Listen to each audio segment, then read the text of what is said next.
Friends, welcome to nursing sphere. My self doctor Sonika.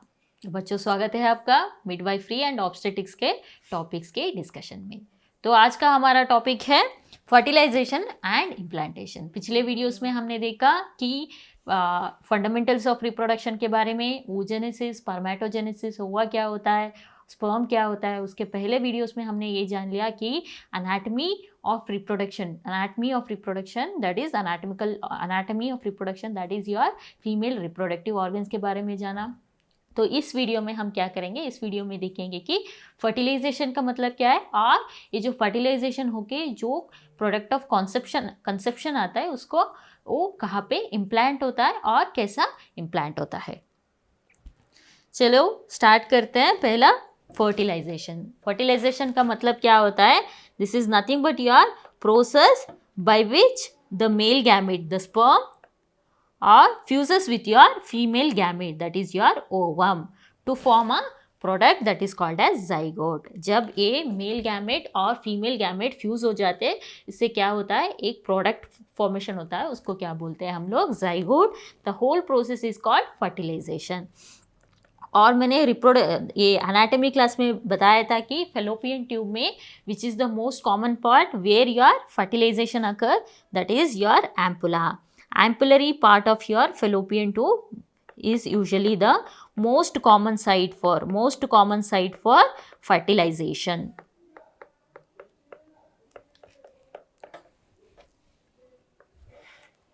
तो चलो क्या होता है फर्टिलाइजेशन में डिटेल में पढ़ते हैं। तो पहला स्टेप है coitus. Coitus is nothing but your ejaculation of semen into your vagina. Vagina पे एजैकुलेशन जो होता है उसको हम क्या बोलते हैं? कोइटस। कोइटस के बाद आता है हमारा कैपेसिटेशन। कैपेसिटेशन कहाँ पे होता है? कैपेसिटेशन होता है हमारा स्पर्म्स में। ये स्पर्म्स जो है वो अभी वेजाइना के अंदर है, फीमेल रिप्रोडक्टिव ट्रैक्ट में है। और ये जो फिजियोलॉजिकल चेंजेस होता है किसमें? स्पर्म में, उसको हम क्या बोलते हैं? कैपेसिटेशन। इस कैपेसिटेशन से क्या होता है? ये जो motility, this sperms are motile, ये जो मोबिलिटी है वो क्या हो जाता है? हाईएस्ट हो जाता है। ये बहुत ही तेज गति से क्या हो जाता है? मूव करने लगते हैं। तो इसको हम क्या बोलते हैं? They attain highest mobility. उसके बाद ये कहाँ पे, ये जो कैपेसिटेशन है ये पहला क्या होता है? ये जो millions of sperms enter your vagina when there is a coitus. तो जब कैपेसिटेशन होता है only 300 to 500 reach your fallopian tubes from your vagina. ये हो गया हमारा वेजाइना। यहाँ से only 300 to 500 sperms reach your fallopian tube. एक किससे होता है? The highest capacitation occurs in your fallopian tubes. And what does it do? It enables the sperm to penetrate the egg। उसके बाद क्या होता है? मैंने बोला था कि ये जो हमारा ओवा है इसके अंदर एक इम्पॉर्टेंट लेयर है, उसको हम क्या बोलते हैं? Zona pellucida. और इसके बाद जो ऐसा सेल्स है उसको हम क्या बोलते हैं? Corona radiata. These cells are called what? Corona radiata. तो स्पर्म्स के हेड में एक लेयर होता है, उसको क्या बोला था मैंने? एक्रोसोम। ये जो एक्रोसोम लेयर है उसमें एक एंजाइम है, उस एंजाइम को हम क्या बोलते हैं? हाइलुरिडिनेस एंजाइम बोलते हैं। वो क्या करता है हाइलुरिडिनेस एंजाइम? ये जो कोरोना रेडिएटा है इसको डिसॉल्व करता है। इसको डिसॉल्व करके कहाँ पे इंटर होता है? ये इंटर होता है जोना, ये इंटर होता है ऐसा कहाँ पे इंटर होता है? ये हो गया हमारा बॉडी, ये हो गया हमारा टेल। तो कहाँ पे इंटर हो गया? अभी ये जोना पेलुसिडा पे इंटर हो गया। जोना पेलुसिडा से और इंटर होके ये कहा जाता है, ये अंदर जो लेयर है उसको हम क्या बोलते हैं? Plasma membrane. और इसके अंदर जो है साइटोप्लाज्म, उसको क्या बोलते हैं? ऊलेमा। उसमें स्पर्म एंटर कर जाता है। तो इसके बाद क्या होता है? जब एक स्पर्म अंदर एंटर हो गया, तो अंदर एंटर होने के बाद ये ऊलेमा में, ये साइटोप्लाज्म में एंटर हो गया, उसके बाद क्या होता है, ये जो जोना पेलुसिडा बोला था मैंने, ये जोना पेलुसिडा जो है ये और भी थिक हो जाता है, ये और भी थिक हो जाता है, और भी थिक होके कैसा थिक होता है, इसमें कुछ एंजाइम्स रिलीज होता है, कॉर्टिकल ग्रैन्यूल्स जो है वो एक एंजाइम्स को रिलीज करते हैं, उससे जोना पेलिसिडा जो है वो हार्डन हो जाता है। इस रिएक्शन को हम क्या बोलते हैं, इस रिएक्शन को हम बोलते हैं जोना रिएक्शन। जोना रिएक्शन ये क्या हो जाता है, ये जो लेयर है जोना पेलुसिडा, ये क्या हो जाता है, ये हार्डन हो जाता है। इससे क्या प्रिवेंट होता है, इससे क्या प्रिवेंट होता है, ये जो बाकी स्पर्म्स है, बाकी 300 to 400 जो स्पर्म्स है वो एक स्पर्म एंटर होने के बाद एंटर नहीं कर पाएंगे, एंटर नहीं कर पाएंगे, तो it prevents polyspermy, it prevents polyspermy, your zona pellucida prevents polyspermy. तो क्या हो जाता है, अभी एक जो स्पर्म है वो अंदर एंटर हो गया, अंदर एंटर होने के बाद क्या हो जाता है, ये जो टेल है, स्पर्म का जो टेल है ये डीजेनरेट हो जाता है, ये डीजेनरेट हो जाता है, और उसके बाद क्या होता है, ये जो हेड में न्यूक्लियस है, ये जो न्यूक्लियस है इसको क्या बोलते हैं हम लोग, मेल प्रोन्यूक्लियस। मेल प्रोन्यूक्लियस वो कहाँ पे एंटर करता है, वो साइटोप्लाज्म, ओवा के साइटोप्लाज्म जो है उसमें एंटर हो जाता है। उसमें एंटर होने के बाद क्या होता है हमारा, मैंने क्या बोला था, oogenesis में जब फर्टिलाइजेशन होता है तब माइटोटिक सेकेंड डिवीजन कंप्लीट होता है। माइटोटिक सेकेंड डिवीजन कंप्लीट होने के बाद ही फीमेल प्रोन्यूक्लियस फॉर्मेशन होता है, फीमेल प्रोन्यूक्लियस फॉर्मेशन होता है आफ्टर योर फर्टिलाइजेशन। तो you have got your male pronucleus, after fertilization you have got female pronucleus, female pronucleus. So उसके बाद क्या होता है, ये जो मेल न्यूक्लियाई और फीमेल प्रोन्यूक्लियाई है वो फ्यूज़ हो जाते हैं, वो फ्यूज़ हो जाते हैं, ऐसे फ्यूज़ हो जाते हैं। इससे क्या फॉर्मेशन होता है, उससे फॉर्मेशन होता है हमारा जाइगोट, हमारा zygote. This is nothing but your product of conception, product of conception. ये हो गया हमारा फीमेल प्रोन्यूक्लियस, ये हो गया हमारा male pronucleus. This process of fusion of your male gamete and female gamete is called fertilization. This is nothing but your fertilization. मैंने क्या बोला था, मैंने बोला था ये जो सेक्स सेल्स है, स्पर्म और ओवा है, इसमें कितना क्रोमोसोम्स होता है, इतने होता है 23 क्रोमोसोम्स, 23 क्रोमोसोम्स। तो ये जब ये दोनों मिलते हैं तो टोटल कितने क्रोमोसोम्स हो जाते हैं, होते हैं कितने क्रोमोसोम्स हो जाते हैं, 46 क्रोमोसोम्स, 46 क्रोमोसोम्स, 46 क्रोमोसोम। अगर फीमेल क्रोमोसोम में 23X है और मेल क्रोमोसोम में 23Y होता है तो इसमें क्या हो जाता है 46XY, this is a male. If it is 23X and male has also got 23X, then fuse होने के बाद क्या होता है 46XX, this is your female, this is your female. तो ये हो गया हमारा जाइगोट फॉर्मेशन। इसमें कितने क्रोमोसोम्स होता है, 46 chromosomes, which has got 2 sets of chromosomes, it has got 2 sets of chromosomes, that is nothing but your 2n diploid. तो ये हो गया हमारा फर्टिलाइजेशन के बारे में। अब देखते हैं जाइगोट का क्या होता है। जाइगोट, अब हमारा जाइगोट फॉर्मेशन हो गया, देन डिवीजन अकर्स, उसमें क्या होता है, उसमें डिवीजन होने लगता है। इससे क्या होता है, डिवीजन डिवाइड होने के बाद two cells form, two cells formation, there is a two cell formation which is called as blastomere, which is called as blastomere. Again there is a division in two cells, so it forms 4 cells, then again it forms 8 cells, and then on 16th day, on 4th day it forms 16 cells, which is called as morula, So on 4th day, this is important. When is your morula formed? On 4th day is your morula formed. 4th day is also this 96 hours. On 96 hours after your fertilization, there is a formation of your 16 cell structure, that is called as morula,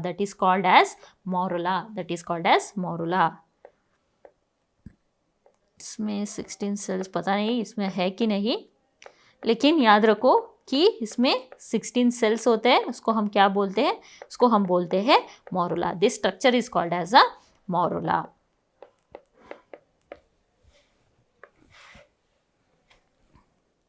तो अब ये morula formation हो गया। ये सब कुछ कहाँ पे हो रहा है, ये सब कुछ हो रहा है हमारा फेलोपियन ट्यूब पे। अब फेलोपियन ट्यूब से कहाँ पे आता है ये जो मोरुला है, वो मोरुला कहाँ पे आता है, ये आता है यूट्राइन कैविटी में, हमारा यूट्रस में आता है, यूट्राइन कैविटी में आता है। कब आता है, 4th डे पे फॉर्मेशन होता है, और उसके बाद 4th डे ही ये मोरुला ट्रांसफ़र हो जाता है, कहाँ पे, यूट्राइन कैविटी में ट्रांसफ़र हो जाता है। उसके बाद ऑन 5th डे ये जो मोरुला है, ये जो ऐसा मोरुला है, ये सेल्स जो है कॉम्पैक्ट तरीके से एक दूसरे से जुड़े हुए हैं। तो इसमें क्या आ जाता है, इसमें बीच में ऐसा फ्लूइड फिल होने लगता है, ऐसा in between the cells there will be a fluid starts filling in between these cells. So क्या हो जाता है, ये सेल्स जो है ये सेपरेट हो जाते हैं, ये सेपरेट होके कुछ ऐसा हो जाते हैं, कुछ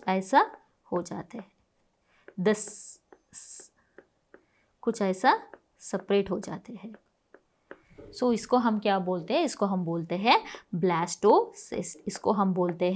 ब्लास्टोसिस्ट। और जो है यहाँ पे एक रिएक्शन होता है, रिएक्शन की वजह से क्या हो जाता है, ये जो मेम्ब्रेन है ये ऐसा ओपन हो जाता है, उसको हम क्या बोलते हैं, जोना हैचिंग होने के बाद क्या फॉर्मेशन होता है, आपका ब्लास्टोसिस्ट का ड्रॉ करेंगे। ब्लास्टोसिस्ट कैसा होता है, ब्लास्टोसिस्ट में एक आउटर लेयर है, आउटर सेल मास,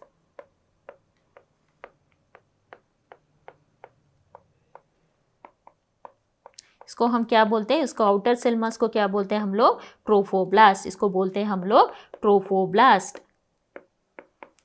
उसके बाद एक और लेयर ऑफ सेल्स वो अंदर होते हैं,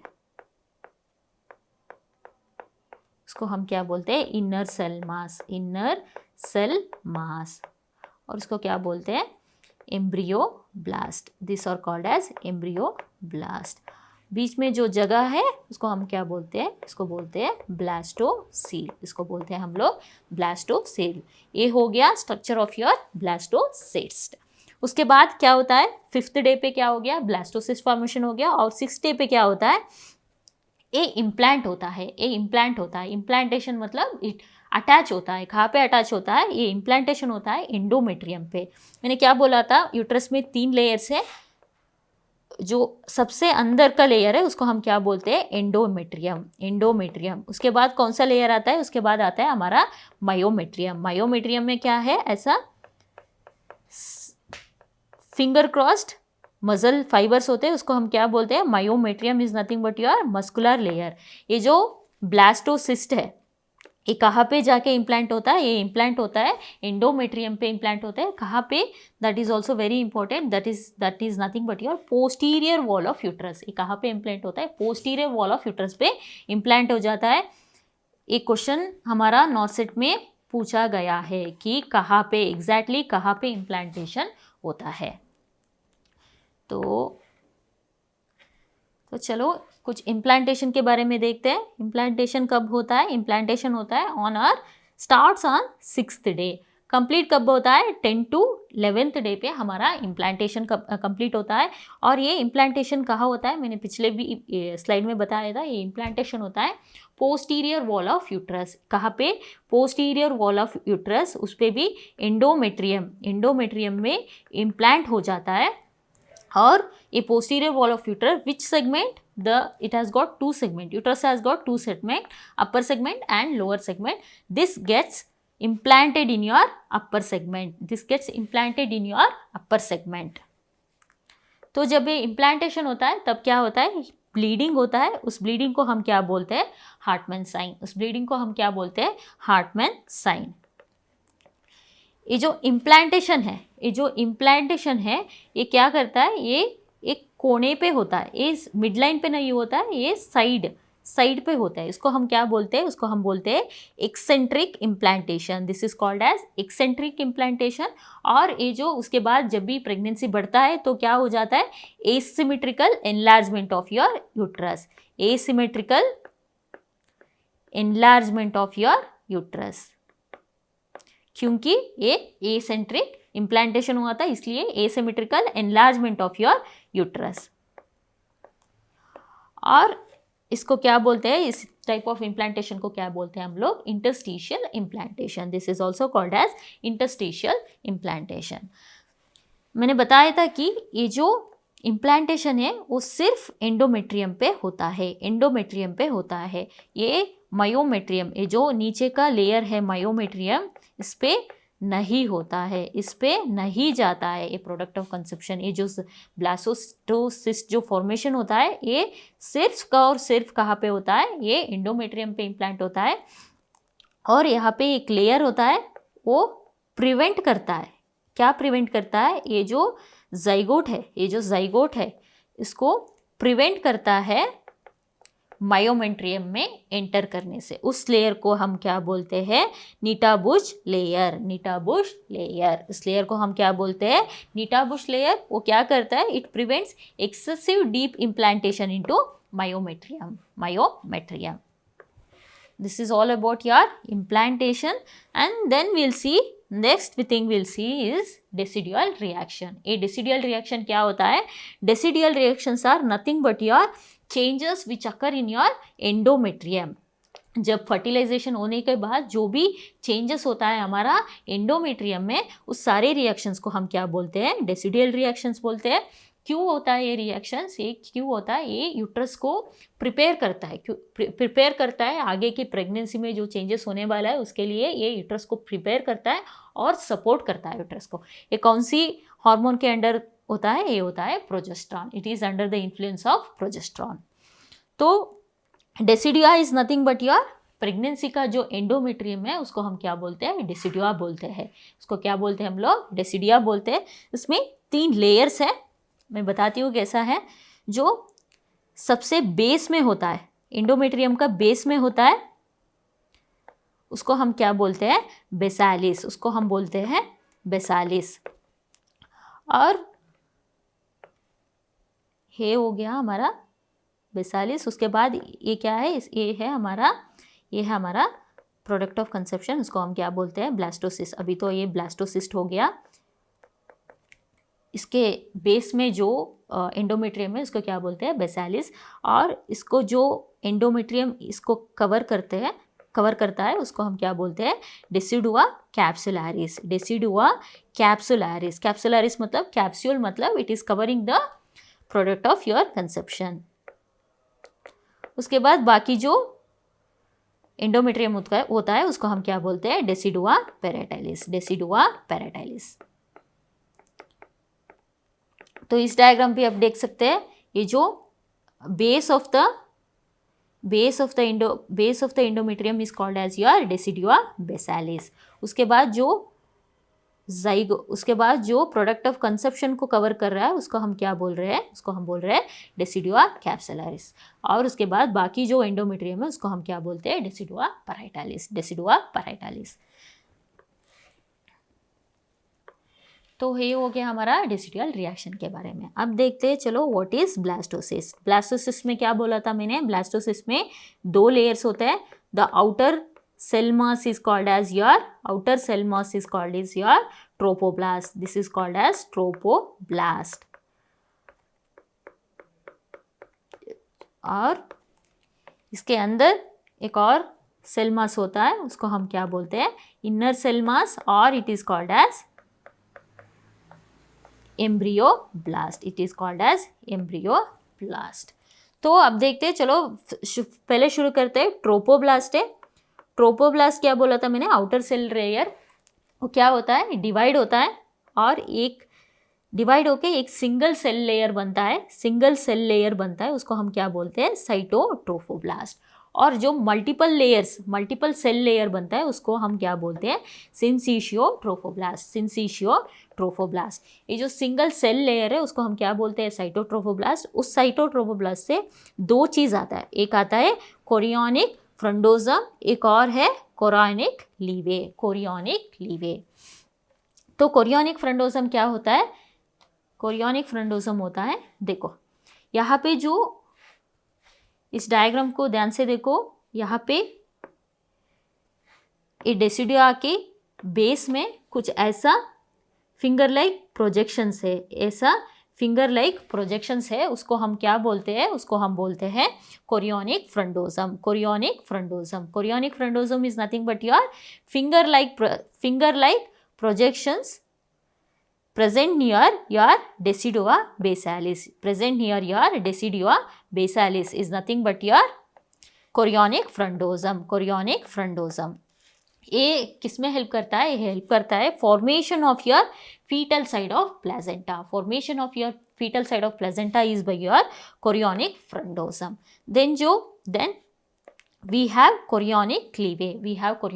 This is nothing but your smooth surface and it forms chorion.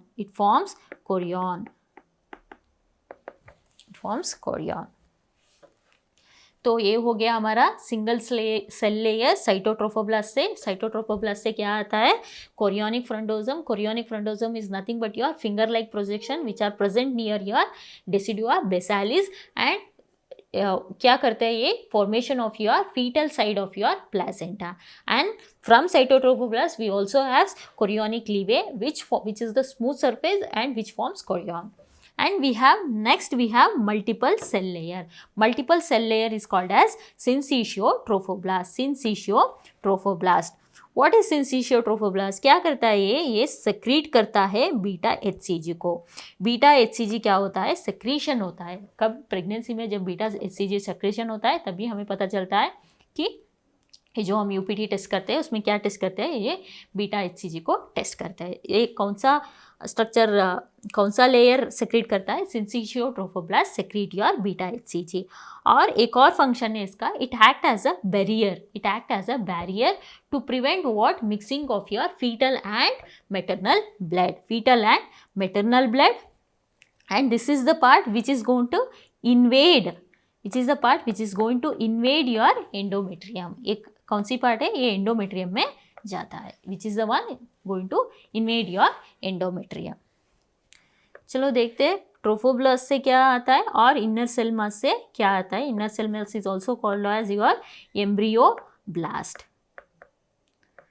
तो ट्रोफोब्लास्ट की कोरियोनिक फ्रंडोसम से आता है हमारा प्लेसेंटा और your extra embryonic tissues and also it forms chorion from the chorion levee. All this placenta, extra embryonic tissues and the chorion is formed by your trophoblast. उसके बाद आता है हमारा इनर सेल मास जो है वो एम्ब्रियो प्रॉपर को it give rise to embryo proper. ये जो हमारा एम्ब्रियो है उसका ये जो फॉर्मेशन है वो इनर सेल मास से होता है। इसमें क्या होता है, इसमें होता है दो सेल लेयर्स होता है। ऊपर जो सेल लेयर होता है उसको हम क्या बोलते हैं, एपीब्लास्ट। उसको बोलते हैं हम लोग एपीब्लास्ट। नीचे जो सेल होता है उसको हम क्या बोलते हैं, हाइपोब्लास्ट। तो इस एपीब्लास्ट से क्या आता है, क्या डिराइवेशन होता है, हमारा 3 जर्म लेयर्स, वो क्या है, एक्टोडर्म, एंडोडर्म और मीसोडर्म। ये तीनों जर्म लेयर्स कहाँ से आता है, इस एपीब्लास्ट से आता है। दीज तीनों germ layers are responsible for your development of your organs. जो भी स्ट्रक्चर्स है हमारा बॉडी में वो कहाँ से डेवलप होता है, ये जो 3 लेयर्स है वो उस लेयर से, ये एक्टोडर्म, एंडोडर्म और मीसोडर्म पे, और ये जो मीसोडर्म जर्म लेयर से वो रेस्पॉन्सिबल है। तो उसके बाद ये क्या आता है, उसके बाद जो नीचे का लेयर बोला था मैंने, उसको क्या बोला था, हाइपोब्लास्ट। इस हाइपोब्लास्ट से क्या फॉर्मेशन होता है, योक सैक। और ये जो ऊपर का लेयर में एक कनेक्टिंग स्टॉक होता है, this connecting stock is responsible for your umbilical cord formation. Umbilical cord formation. And जो ऊपर का पार्ट है, ये जो ऊपर का पार्ट है, ये क्या फॉर्मेशन करता है? ये फॉर्मेशन करता है आपका amnion. Amnion is formed by your inner cell mass, whereas your chorion is formed by your trophoblast. Yolk sac is formed by your inner cell mass along with the 3 germ layers, that is ectoderm, endoderm and mesoderm. बच्चों, ये हो गया हमारा fertilisation और implantation के बारे में. ये जो सारा स्टेप्स है मैंने डिटेल इंफॉर्मेशन दिया हुआ है ईच ऑफ द स्टेप्स के बारे में. ब्लास्टोसिस क्या होता है, जाइगोट क्या होता है, कितने दिन में कौन कौन सी प्रोसीजर होता है, और जो जोनल रिएक्शन जो होता है, इम्प्लांटेशन कहाँ पे होता है, कैसा होता है, ये सारा इन्फॉर्मेशन मैंने इस वीडियो पे आपको दिया हुआ है. तो इसके साथ हम आज का डिस्कशन यहीं पे ख़त्म करते हैं. Thank you.